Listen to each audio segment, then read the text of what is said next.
नमस्ते दोस्तों।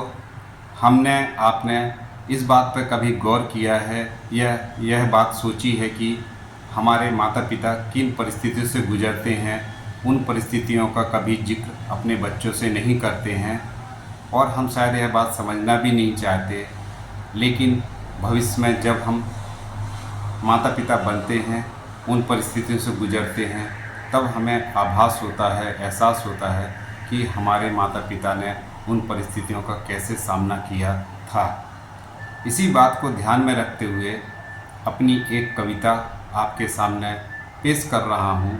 कविता का विषय है छेद वाली बनियान। थी वह पिताजी की छेद वाली बनियान, सुखाते थे छत पर तौलिया से ढककर, हम उसके पास फटक नहीं पाते थे। करते थे आग्रह कई बार बनियान बदलने का, पर बात हंसकर टाल जाते थे। थी मितव्ययता उनके व्यवहार में, बचपन में शायद यह बात हम समझ नहीं पाते थे।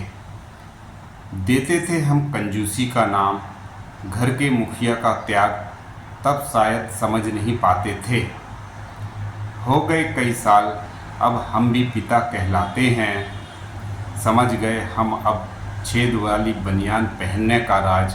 आज उस परिस्थिति से गुजरे हम नज़र आते हैं।